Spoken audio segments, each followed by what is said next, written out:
पहले से ही बहुत उपकार है। मैं पहले के पैसे आपके अभी तक नहीं दे पाई हूँ। पैसों का क्या है भाभी जी, जब हो आप तब दे देना।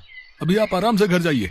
करुणा फिर वहां से घर आ जाती है और अपनी मोमोज की दुकान पर काम करने लगती है। आइए आइए, स्वादिष्ट और मजेदार मोमोज खाइए और अपने घर भी ले जाइए। आइए आइए। वो अपनी दुकान अकेले ही चलाती थी। बुढ़ापे की वजह से वो ज्यादा काम नहीं कर पाती थी, लेकिन फिर भी वो रोज मोमोज की दुकान खोलती और काम करती। गिने चुने लोग ही उसकी दुकान पर आते थे। कभी कभी तो एक आदमी भी उसकी दुकान पर नहीं आता था। करुणा का गुजर बसर बहुत मुश्किल हो गया था। करुणा बहुत धार्मिक स्वभाव की थी। वो हर रोज गणेश जी के मंदिर में जल चढ़ाने जाती थी और प्रार्थना किया करती थी। हे भगवान, इस अभागन पर दया दृष्टि डालो।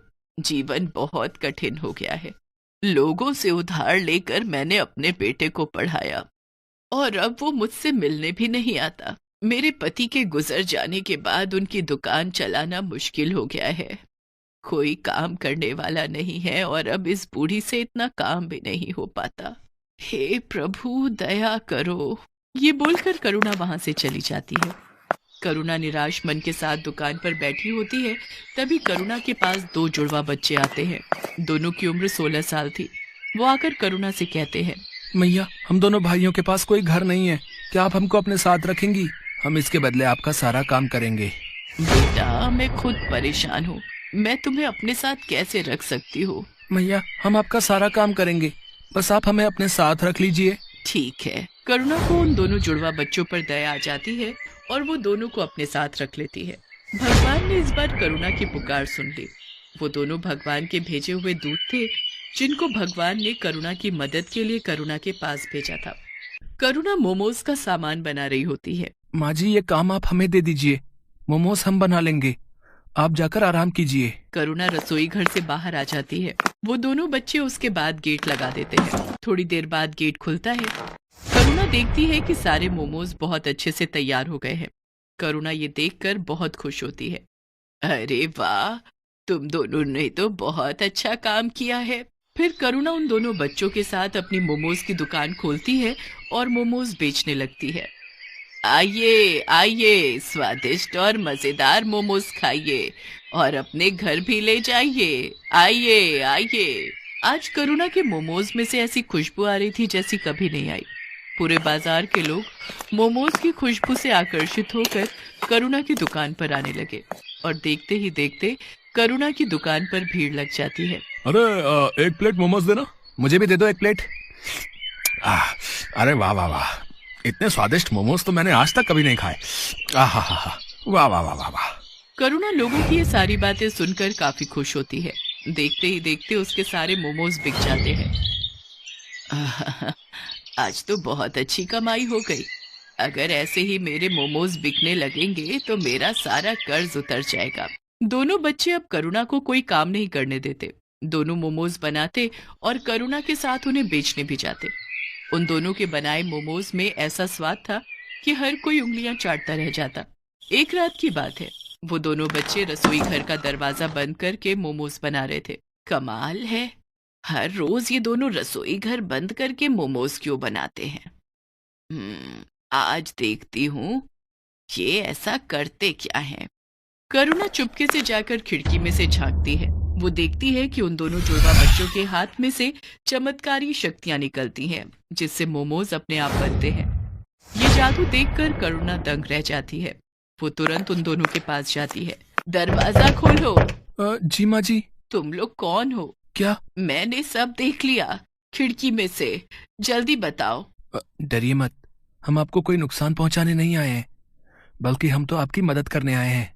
हम भगवान के दूत हैं, हमें गणपति जी ने आपकी मदद के लिए भेजा है। क्या सच में गणपति भगवान ने आपको मेरी मदद के लिए भेजा है? हाँ माँ जी, आपकी परेशानी भगवान ने सुन ली और हमें आपकी मदद के लिए ही भेजा है। करुणा ये सब सुनकर बहुत खुश होती है। अब इसके बाद दोनों फरिश्तों के जादू से करुणा के दिन अच्छे होने लगे। दोनों दूत रोज अपने जादू से मोमोज बनाते और करुणा उसे बेच आती। देखते ही देखते करुणा की दुकान चल पड़ी। लोग उसके मोमोज दूर दूर से खाने आते थे। ऐसा करते करते करुणा ने एक बड़ी मोमोज की दुकान खोल ली और धीरे धीरे उसने अपने सारे कर्ज भी चुका दिए। अब करुणा के पास धन की कोई कमी नहीं थी। ये बात करुणा के बेटे सुधीर तक भी पहुंच जाती है। इधर सुधीर की नौकरी भी जा चुकी थी, इसलिए एक दिन करुणा का बेटा सुधीर अपनी बीवी के साथ वापस आ जाता है। माँ प्रणाम, देखो मैं आ गया। अरे सुधीर बेटा, तू आ गया। तुझे देखने के लिए तो ये आंखें तरस गई थी। हाँ माँ, मुझे आपकी बहुत याद आ रही थी। मुझे आप माफ कर दो, मैं पागल हो गया था जो आपसे मिलने नहीं आ रहा था। मेरी मति मारी गई थी, लेकिन अब मैं आ गया हूँ। अब आपको कोई परेशानी नहीं होगी। माँ ये देख, ये तेरी बहू है मीरा।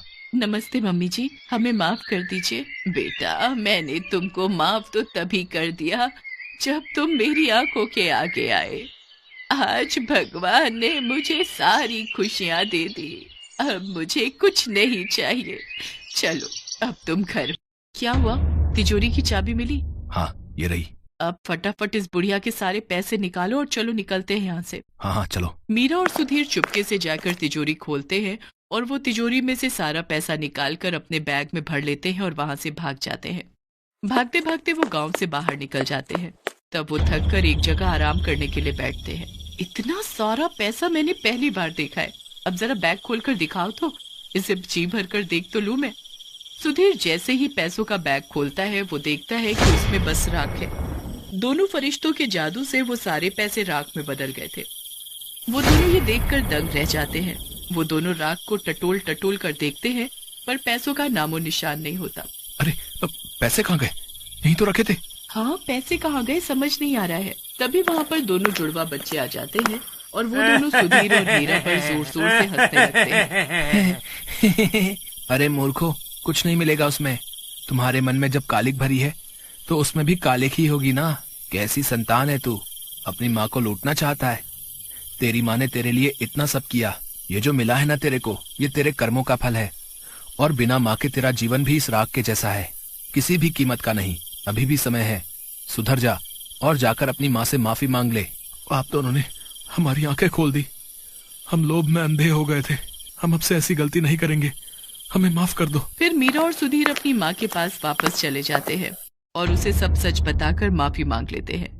करुणा भी उनको माफ कर देती है। मैं तुम्हारा शुक्रिया कैसे करूं समझ नहीं आ रहा है। तुमने मेरी इतनी मदद की, इसके लिए धन्यवाद।